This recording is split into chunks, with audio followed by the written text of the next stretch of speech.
विद्यार्थी, आज हम आप लोगों को EPC1 और बीएड में डीएलएड में भी हमारे महान शिक्षाविद डॉक्टर APJ अब्दुल कलाम आज़ाद, रविंद्रनाथ टैगोर और महात्मा गांधी के बारे में 3 प्रश्न और उसका उत्तर तैयार किया हूँ। इसे आप देखेंगे और अपने असाइनमेंट कॉपी में लिखेंगे और इन्हें तैयारी करेंगे। आगे भी आपको बहुत सारे अवसरों पर ये काम करेगा। प्रश्न है, अग्नि की उड़ान। डॉक्टर APJ अब्दुल कलाम आज़ाद आज हमारे बीच नहीं हैं, लेकिन उनका संदेश अमर है का मूल्यांकन करें। बहुत ही इम्पोर्टेंट प्रश्न। इसका आंसर परिचय इंट्रोडक्शन में हम लिखेंगे, भारत एक ऐसा महान देश है जिसने अपने ज्ञान और विज्ञान से संपूर्ण विश्व को महान वैज्ञानिक दिए हैं, जिनके समर्पण ने विश्व कल्याण और लोकहित में एक मुख्य भूमिका निभाई। इन्हीं में से एक भारत के पूर्व राष्ट्रपति डॉक्टर APJ अब्दुल कलाम जी थे। भारत रत्न डॉक्टर APJ अब्दुल कलाम जी की उपलब्धियां आज भी युवाओं को प्रेरित करती है। जिस पुस्तक अग्नि की उड़ान की इस परियोजना के माध्यम से आपको जीवन की उड़ान APJ अब्दुल कलाम के बारे में जानकारी मिलेगी, जिसके लिए आपको इसका व्यापक रूप को देखना होगा। प्रारंभिक जीवन के बारे में हम लिखेंगे, डॉक्टर APJ अब्दुल कलाम का जन्म 15 अक्टूबर 1931 को तमिलनाडु के रामेश्वरम नामक छोटे से शहर में एक साधारण मुस्लिम परिवार में हुआ था। इनके पिता जैनुलाब्दीन और माता आसियम्मा देवी दोनों ही सरल और धार्मिक विचार वाले थे।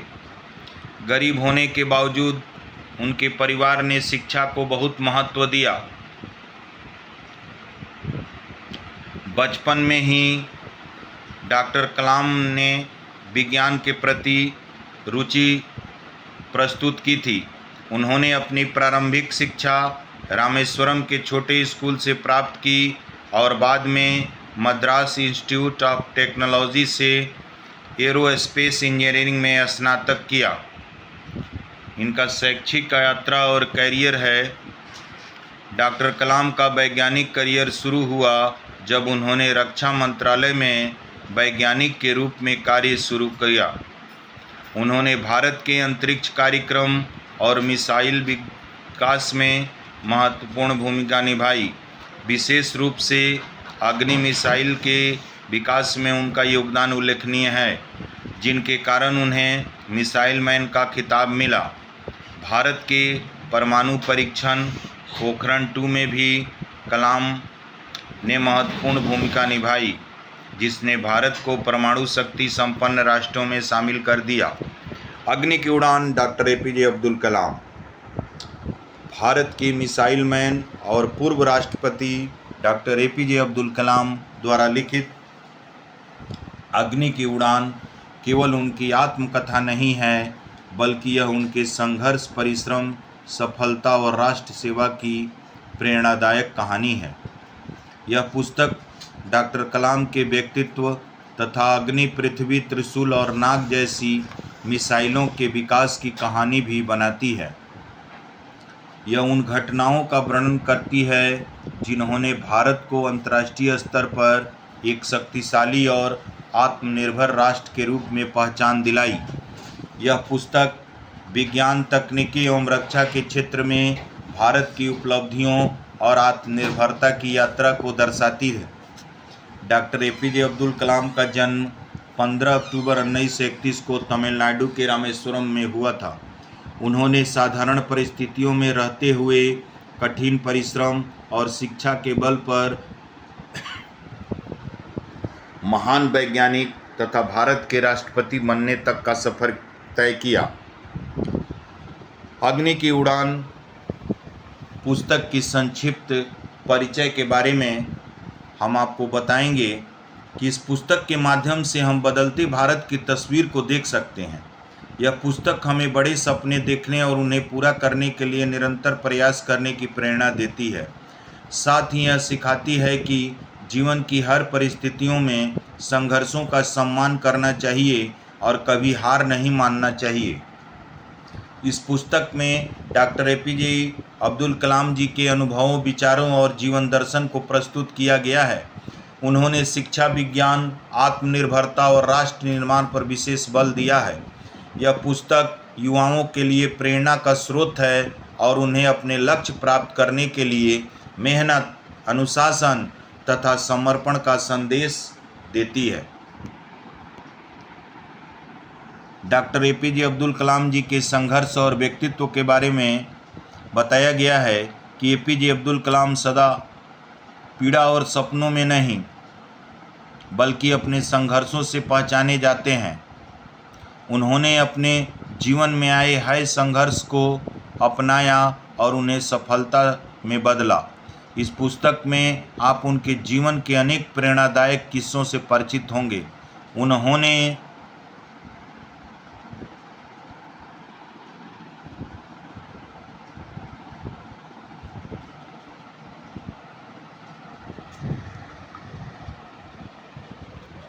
अपने जीवन में आए हर संघर्ष को अपनाया और उन्हें सफलता में बदला।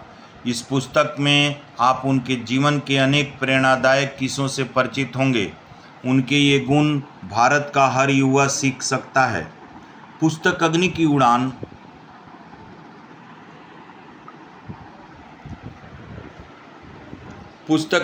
उड़ान देश के उन नागरिकों के लिए लिखी गई है जिनका डॉक्टर एपीजे अब्दुल कलाम के प्रति अत्यधिक लगाव है। वास्तविकता यह है कि डॉक्टर कलाम को सीधे साधे और मेहनती लोगों से विशेष लगाव था। उनका सदैव आम लोगों से सहज संबंध रहा जो उनकी सादगी और आध्यात्मिकता का परिचायक है। इंट्रोडक्शन में उनके बारे में एक बार और लिखेंगे कि डॉक्टर एपीजे अब्दुल कलाम के सानिध्य में मुझे 1 दशक से भी अधिक समय तक एक व्यक्ति हैं जो उनसे मिले और उनके बारे में अपना क्या इंट्रोडक्शन दिए उसके बारे में देखिएगा कि डॉक्टर एपीजे अब्दुल कलाम के सानिध्य में मुझे 1 दशक से भी अधिक समय तक कार्य करने का अवसर मिला। हो सकता है कि एक जीवनी लेखक के रूप में मेरे पास पर्याप्त योग्यता न हो, परंतु निश्चित रूप से ऐसा बनने में कि मेरी कोई विशेष इच्छा भी नहीं थी। एक दिन वो व्यक्ति उनसे बातचीत करते हुए पूछे कि भारत के नौजवानों के लिए वे क्या संदेश देना चाहेंगे। उनके उत्तर में ऐसा आकर्षक और सच्चाई थी जिससे मुझे बहुत प्रभावित किया। बाद में मैंने उनके जीवन की यादों और अनुभवों के बारे में पूछने का साहस किया ताकि मैं उन्हें शब्दों में लिख सकूं। हमने सूर्योदय से पहले देर रात तक और कई लंबी बैठकों में चर्चा की। उनकी अत्यंत व्यस्त दिनचर्या के बावजूद उन्होंने समय निकाला और अपने जीवन के अनुभवों को साझा किया। यही अनुभव आगे चलकर इस पुस्तक अग्नि की उड़ान का आधार बने। राष्ट्रपति पद और सेवाओं के बारे में डॉक्टर एपीजे अब्दुल कलाम वर्ष 2002 से 2007 तक भारत के राष्ट्रपति रहे। वे भारत के इतिहास में ऐसे राष्ट्रपति थे जो एक वैज्ञानिक पृष्ठभूमि से आए थे। उनके कार्यकाल में उन्होंने युवा दृष्टि पर विशेष जोर दिया और युवाओं के विकास के लिए अनेक कार्यक्रम प्रारंभ किए। उन्होंने पढ़ो और आगे बढ़ो जैसे कार्यक्रमों के माध्यम से शिक्षा को प्राथमिकता दी। उनका दृढ़ विश्वास था कि शिक्षा ही राष्ट्र निर्माण की आधारशिला है। इसलिए वे हमेशा विद्यार्थियों को बड़े सपने देखने और उन्हें पूरा करने के लिए प्रेरित करते थे। प्रेरणादायक विचार और योगदान। डॉक्टर कलाम के विचार आज भी लाखों लोगों को प्रेरित करते हैं। उनके कुछ प्रसिद्ध विचार इस प्रकार है। सपनों वो नहीं जो हम सोते वक्त देखते हैं, सपने वो हैं जो हमें सोने नहीं देते। असफलता एक चुनौती है, इसे स्वीकार करें और आगे बढ़ें। तीसरा, हमारा भविष्य हमारे सपनों से है, न कि हमारे वर्तमान स्थिति से। ध्यानपूर्वक तीसरा एक बार और पढ़ रहा हूँ। हमारा भविष्य हमारे सपनों से है, न कि हमारी वर्तमान स्थिति में। डॉक्टर कलाम ने विज्ञान, शिक्षा, तकनीकी और राष्ट्र निर्माण के क्षेत्र में अमूल्य योगदान दिया। उनका जीवन युवाओं के लिए प्रेरणा का स्रोत है और हमें सिखाता है कि कठिन परिश्रम, दृढ़ संकल्प और सकारात्मक सोच से किसी भी लक्ष्य को प्राप्त किया जा सकता है। मूल्यांकन के क्रम में हम आपको बताएंगे एपीजे अब्दुल कलाम का जीवन एक प्रेरणा है। उनकी मेहनत, समर्पण और वैज्ञानिक सोच ने भारत को नई ऊंचाइयों तक पहुंचाया है। उन्होंने अपने जीवन से यह सिद्ध किया कि कठिन परिश्रम, दृढ़ संकल्प और सकारात्मक सोच से किसी भी लक्ष्य को प्राप्त किया जा सकता है। वे केवल एक महान वैज्ञानिक ही नहीं, बल्कि एक आदर्श शिक्षक, दूरदर्शी नेता और सच्चे देशभक्त भी हैं। उनका जीवन और उनके विचार आज भी युवाओं को प्रेरित करते हैं तथा राष्ट्र निर्माण में योगदान देने की सीख देते हैं। निष्कर्ष में लिखेंगे, अग्नि की उड़ान न केवल एक मिसाइल की कहानी है, बल्कि एक साधारण लड़के की असाधारण सफलता की कहानी है, जिन्होंने अपने संकल्प, मेहनत और लगन के बल पर भारत के वैश्विक मानचित्र पर एक नई पहचान दिलाई। डॉक्टर एपीजे अब्दुल कलाम के विचार और कार्य हमें यह सिखाते हैं कि सपनों को साकार करने के लिए साहस, दृढ़ संकल्प और कड़ी मेहनत आवश्यक है। उनका जीवन युवाओं के लिए प्रेरणा का स्रोत है और हमें अपने लक्ष्य की प्राप्ति के लिए निरंतर प्रयास करते रहने की प्रेरणा देता है। उनके आदर्श और योगदान सदैव भारतवासियों के लिए मार्गदर्शक बने रहेंगे और हम नमन करते हैं और उनके पिक्चर को याद करते हैं और उनके पिक्चर से भी हम अपने को प्रेरित करते हैं। दूसरा प्रश्न, रविंद्रनाथ टैगोर शांति निकेतन के शैक्षिक विचारों की विवेचना कीजिए। बहुत ही इम्पोर्टेंट आपके जीवन के लिए हमारे आदर्श रविंद्रनाथ टैगोर और शांति निकेतन। रविंद्रनाथ टैगोर का परिचय। रविंद्रनाथ टैगोर का जन्म 6 मई सन 1861 को कोलकाता के एक शिक्षित, धनी और सम्मानित परिवार में हुआ था। इनके पिता प्रसिद्ध धार्मिक सुधारक महर्षि देवेंद्रनाथ थे। वे एक विद्वान, देशभक्त और धार्मिक विचारों के व्यक्ति थे। टैगोर का परिवार अत्यंत समृद्ध था। समृद्ध परिवार में जन्म लेने के कारण टैगोर का बाल्यकाल बड़ा लाड़ प्यार से बीता। इन्हें सबसे पहले ओरिएंटल सेनेटरी स्कूल में भर्ती किया गया। कुछ महीने बाद वहां से हटाकर नॉर्मल स्कूल में प्रवेश दिलाया गया। इस नॉर्मल स्कूल में टैगोर परंपरागत ब्रिटिशकालीन शिक्षा प्रणाली के संपर्क में आए और उन्हें यहाँ ऐसा अनुभव हुआ कि उसी समय उन्होंने शिक्षा में सुधार करने का संकल्प लिया। आगे चलकर उन्होंने शांति निकेतन की स्थापना द्वारा अपने संकल्प को मूर्त रूप प्रदान किया। उनकी प्रथम रचना कवि कला के नाम से प्रकाशित हुई। उन्होंने लगभग 227 पुस्तकें लिखी। सन 1913 में उन्हें अपनी प्रसिद्ध रचना गीतांजलि पर नोबेल पुरस्कार मिला।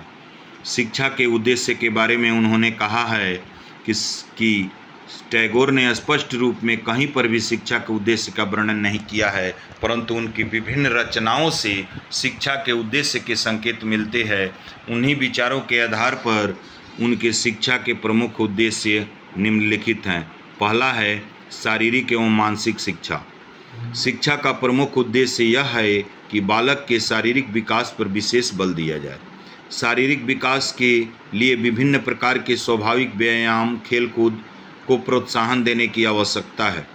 शारीरिक विकास के साथ साथ जीवन की सफलता के लिए बालक का उचित मानसिक विकास शिक्षा के द्वारा होना चाहिए। टैगोर जी ने मानसिक विकास के लिए पुस्तकीय शिक्षा का बहिष्कार किया और प्रकृति तथा जीवन की प्रत्यक्ष परिस्थितियों से ज्ञान प्राप्त करना बताया। दूसरा, नैतिक एवं आध्यात्मिक विकास। टैगोर के मन के अनुसार शिक्षा वह है जो बालक के नैतिक गुणों का विकास करे। सच्ची नैतिक शिक्षा वह है जिसमें आध्यात्मिकता की झलक हो। व्यक्ति की सच्ची प्रगति के लिए उनका नैतिक और आध्यात्मिक विकास होना आवश्यक है। नैतिक और आध्यात्मिक मूल्यों के प्रगति के लिए मनुष्य में अनुशासन, धैर्य इत्यादि का विकास होना चाहिए। शांति निकेतन। टैगोर ने कोलकाता से लगभग 100 मील दूर उत्तर पश्चिम की ओर बोलपुर नामक स्थान में सन 1901 में शांति निकेतन की स्थापना की। यह स्थान बर्धमान तथा साहिबगंज लूप लाइन पर स्थित है। शांति निकेतन की स्थापना गुरुदेव रविंद्रनाथ टैगोर के पिता महर्षि देवेंद्रनाथ ने की थी। उन्होंने इस स्थान का चुनाव करने के बाद अनेक वृक्ष लगाए। इस स्थान पर अपार शांति मिलती है, इसलिए इसका नाम शांति निकेतन रखा गया। रविंद्रनाथ टैगोर जब 11 वर्ष के थे तब सर्वप्रथम अपने पिता के साथ शांति निकेतन गए। अपनी प्रथम अनुभूति के विषय में उन्होंने लिखा है कि यदि मुझे बचपन में यह सुअवसर नहीं मिलता तो मेरा जीवन नितांत असंभवपूर्ण सा रह जाता। जिस समय शांति निकेतन की नींव रखी गई थी उस समय वहाँ 4-5 विद्यार्थी थे। अज्ञानपाश में जकड़ी मानवता को देखकर टैगोर का हृदय विकल हो उठा और वे कुछ करने के लिए छटपटाने लगे। तब उन्होंने अपना ध्यान शिक्षा में सुधार की ओर लगाया।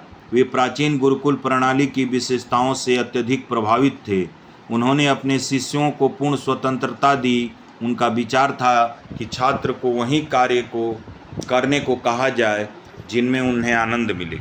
प्रकृति के मध्य में स्थापित शांति निकेतन विद्यालय में वे अपने विचारों को मूर्त रूप देने लगे। धीरे धीरे छात्र संख्या बढ़ने लगी, जो 5 छात्रों से सैकड़ों छात्रों में परिवर्तित हो गई। परिणाम स्वरूप आर्थिक समस्या बढ़ने लगी। उन्होंने नोबेल पुरस्कार से प्राप्त अपनी सारी धनराशि उसी में लगा दिया। रविंद्रनाथ टैगोर के शैक्षिक विचार के बारे में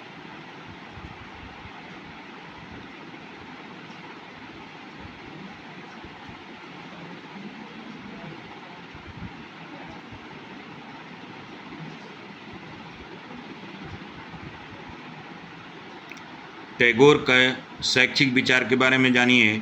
टैगोर का शिक्षा के विषय में बहुत व्यापक दृष्टिकोण था। मानव धर्म और मानवीय गुणों के आधार पर सभी संकीर्णताओं से ऊपर उठकर उन्होंने विश्व धर्म की व्याख्या की और उसे शिक्षा का अनिवार्य अंग बनाया। शिक्षा के क्षेत्र में अनेक मूल्यांकन निम्न प्रकार से प्रस्तुत किए हैं। शिक्षार्थी। टैगोर जी एक ओर शिक्षार्थियों से ब्रह्मचर्य के पालन की अपेक्षा करते थे, वहीं दूसरी ओर व्यक्तिगत स्वतंत्रता का आदर करते थे। उनकी व्यक्तिगत भिन्नता के आधार पर उनकी शिक्षा व्यवस्था करने पर विशेष बल देते थे। शिक्षार्थियों के संबंध में उनका विचार परंपरावादी होने के साथ साथ आधुनिक भी था। शिक्षार्थियों को चाहिए कि वे इंद्रिय निग्रह करें, गुरुओं में श्रद्धा रखे और अध्ययन के प्रति समर्पित हो। एक बार और सुनिएगा। शिक्षार्थियों को चाहिए कि वे इंद्रिय निग्रह करें, गुरुओं में श्रद्धा रखे और अध्ययन के प्रति समर्पित हों। स्कूल विद्यालय। रविंद्रनाथ टैगोर यह चाहते थे कि विद्यालय राष्ट्र के सच्चे प्रतिनिधि होने चाहिए। उनमें राष्ट्र की सभ्यता और संस्कृति की शिक्षा की व्यवस्था होनी चाहिए। परंतु साथ ही टैगोर यह चाहते थे कि उनमें अंतर्राष्ट्रीय महत्व की भाषाओं एवं संस्कृतियों की शिक्षा की भी व्यवस्था हो, जिससे शिक्षार्थी विश्वबोध कर सके। टैगोर की यह बात आज के समय में असंभव है कि विद्यालय जन कोलाहल से दूर प्रकृति की सुरमय गोद में स्थित होनी चाहिए। शिक्षा को सर्वसुलभ बनाने हेतु यह आवश्यक है कि विद्यालयों की व्यवस्था जन समूह के बीच में ही की जाए। आज का वर्तमान युग अंतर्राष्ट्रीय युग है, अतः विद्यालयों का पाठ्यक्रम एवं पर्यावरण ऐसा हो कि अंतर्राष्ट्रीय दृष्टिकोण का विकास कर सके। इसके बाद हम रविंद्रनाथ टैगोर के फोटो से प्रेरणा प्राप्त करेंगे महान शिक्षाविद रविंद्रनाथ टैगोर। तीसरा प्रश्न हम लोगों का, महात्मा गांधी के शैक्षिक विचारों की विवेचना कीजिए। इसके बारे में आप लिखेंगे, महात्मा गांधी जी का पूरा नाम मोहनचंद्र करमचंद गांधी था। इनका जन्म 2 अक्टूबर 1869 ईस्वी को पोरबंदर में हुआ था। इनके पिता का नाम श्री करमचंद्र गांधी तथा माता का नाम श्रीमती पुतलीबाई था। इनकी माता धार्मिक एवं सादगीपूर्ण स्वभाव की महिला थी। घर का वातावरण भी धार्मिक और सादगीपूर्ण था। 10 वर्ष की अवस्था में गांधी जी को गुजराती पाठशाला में पढ़ने के लिए भेजा गया।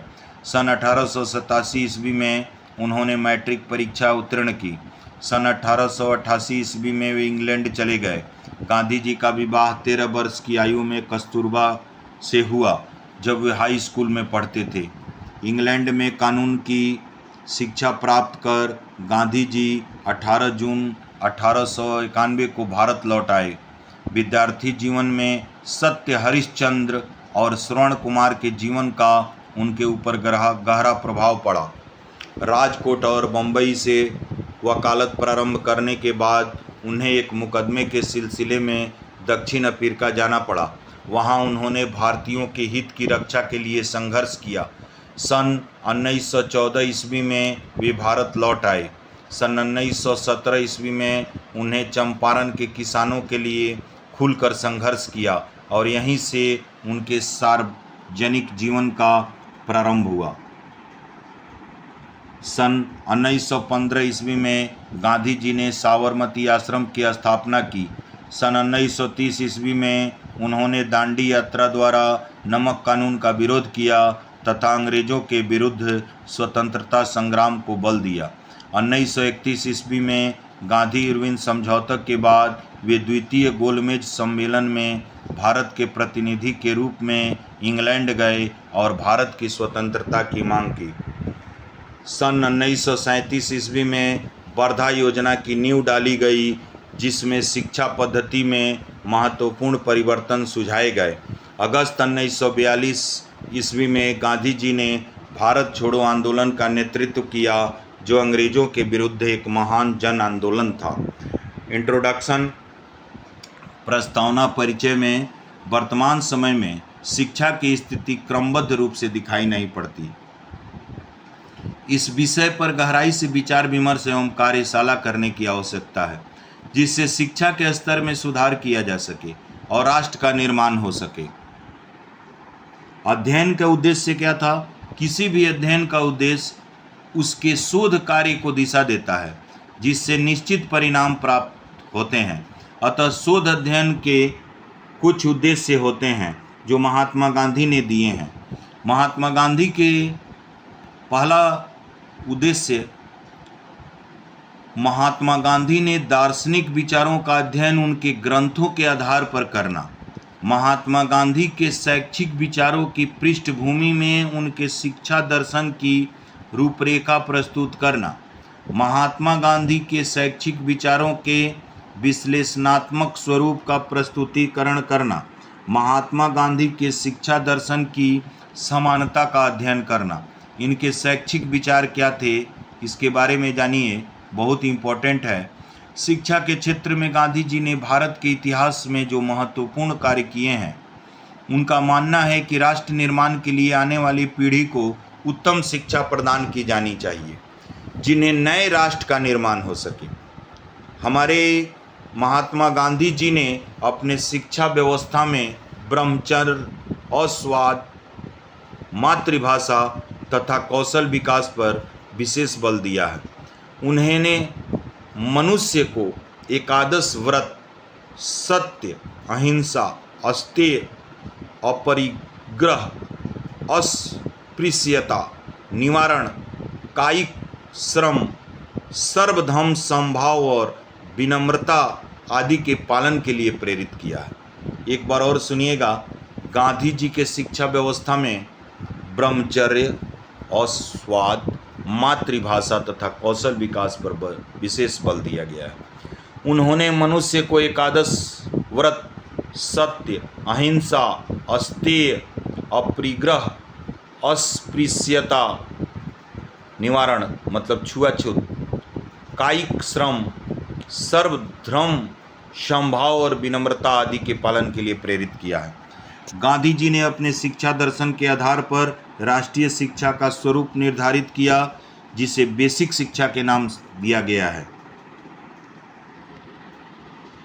शिक्षा का उद्देश्य गांधी जी के द्वारा मानव का सर्वांगीण विकास करना चाहते थे। सर्वांगीण विकास के अंतर्गत शरीर, मन और हृदय का विकास आवश्यक माना गया है। गांधी जी के अनुसार शिक्षा के प्रमुख उद्देश्य हैं चरित्र निर्माण, सांस्कृतिक विकास, सामाजिक विकास, स्वतंत्र व्यक्तित्व का विकास, नैतिक विकास और आत्मनिर्भरता। इन उद्देश्यों के माध्यम से व्यक्ति का पूर्ण विकास संभव है। हम लोग गांधी जी का पिक्चर भी देखेंगे और इनसे प्रेरणा लेंगे। धन्यवाद।